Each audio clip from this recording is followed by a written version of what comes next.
The news day continues here on One News Now. I'm Riza Diaz. Mount Bulusan in Sorsogon is currently undergoing a phreatic explosion. PHIVOLCS announced the eruption at around 11 in the morning. The department added that more details will follow. These videos made by residents show that currently the volcano is emitting dark smoke and ash. Now, one study showed that the Philippines recorded a lower quality of government and democracy in 2019 compared to 2010. According to the Berggruen Governance Index, or BGI, the country's state capacity went down by about 13% to a score of 39.8 in 2019. Now, while the quality of democracy slipped by around 14% to 60.6.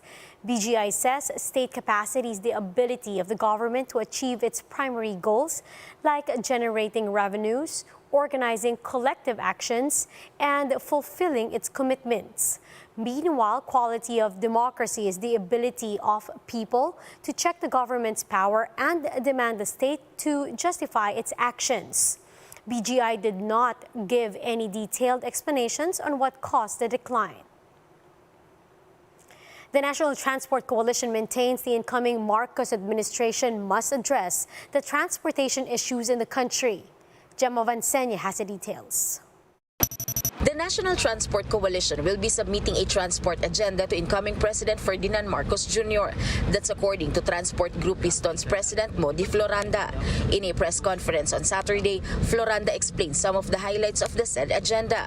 Some of the issues they want to address are the Public Utility Vehicle Modernization Program and excise tax. Magpapile ng transport agenda kaya incoming of President ng ating bansa. At ang una nga dito yung nagkakaisa na ibasura yung usapin ng bugus at huwad na modernization. During the campaign, Floranda said that BBM promised to improve the country's transport system. Transport groups hope that the said promise will be fulfilled. Nadala na tayo sa 6 na taong singkag ng panunungkulan ni Duterte. Yan din yung isang pangako ni Duterte noon na ayusin niya yung public transport. Pero ang nangyari ay 6 na taong nakabingid yung kabuhay at karapatan ng public transport. Piston also criticized how the MMDA managed the traffic system in NCR.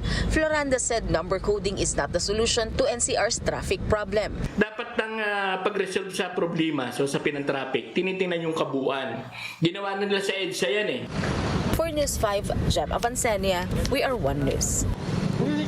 Speaking of the transport sector, another big-time oil price hike is in the offing. Unioil projects that prices of diesel would increase by up to 6 pesos and 50 centavos per liter next week. Gasoline prices are likewise expected to rise by up to 2 pesos and 70 centavos.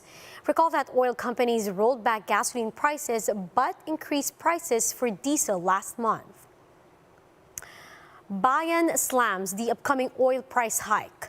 In a statement, Bagong Alyansang Makabayan or Bayan said the increase in fuel only hurts ordinary people and small-time PUV operators and drivers.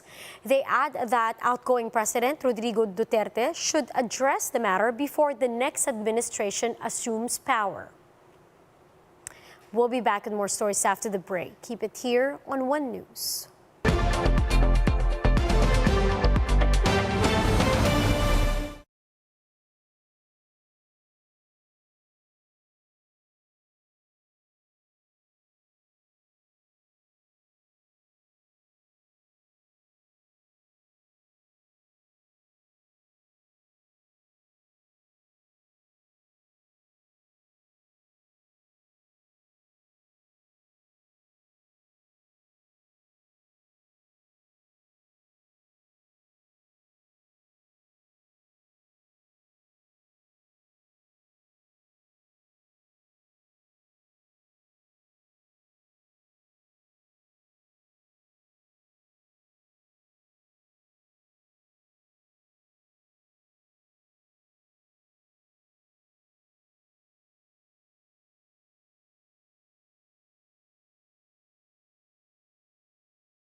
You're still watching One News Now. I'm Riza Diaz. Here are the top stories we're following across the world. U.S. President Joe Biden and his family is safe after being briefly evacuated from their Delaware home. Earlier today, a small private plane mistakenly entered the restricted airspace over Biden's vacation home. The plane was immediately escorted out and the pilot was interviewed. Secret Service says initial investigation shows that the pilot was not on the proper radio.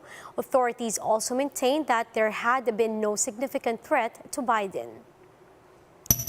Meanwhile, in Ukraine, officials say the country has recaptured the city of Severodonetsk after a counter-offensive against the Russian invaders. Russia, however, maintains that their forces are continuing to make gains in the area. Now, despite the conflicting claims, Ukrainian Defense Minister Oleksiy Reznikov predicts that the war will end this year. And Tesla CEO Elon Musk maintains the company will be hiring more people in the next 12 months. This contradicted an email Musk sent to Tesla executives that they may have to cut personnel by 10%.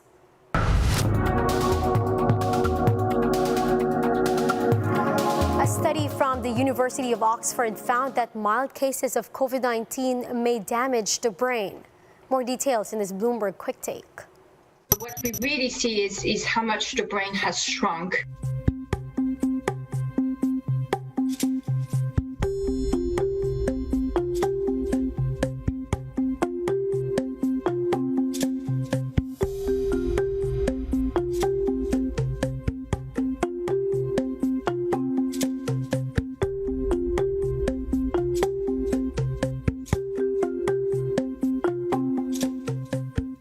What is really different in this study is that we had mild participants who were not hospitalized. So they stayed at home. They were well enough, presumably, to stay at home. And some of them were even asymptomatic.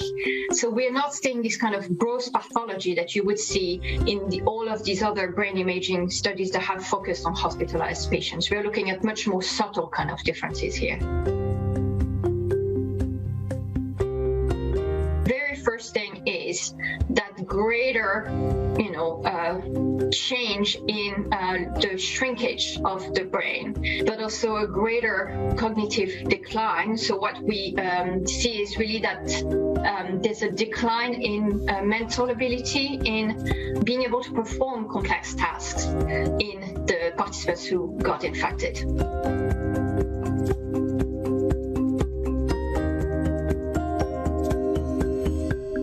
Surprised to see some clear differences in how the brain had changed in the participants who have become infected with SARS-CoV-2. But what is important is also to bear in mind that the brain is plastic and can heal itself, whether it's because the symptoms are, slightly lessened and getting better, or because the immune reactions or neuroinflammation is also going away, or maybe the virus is getting cleared.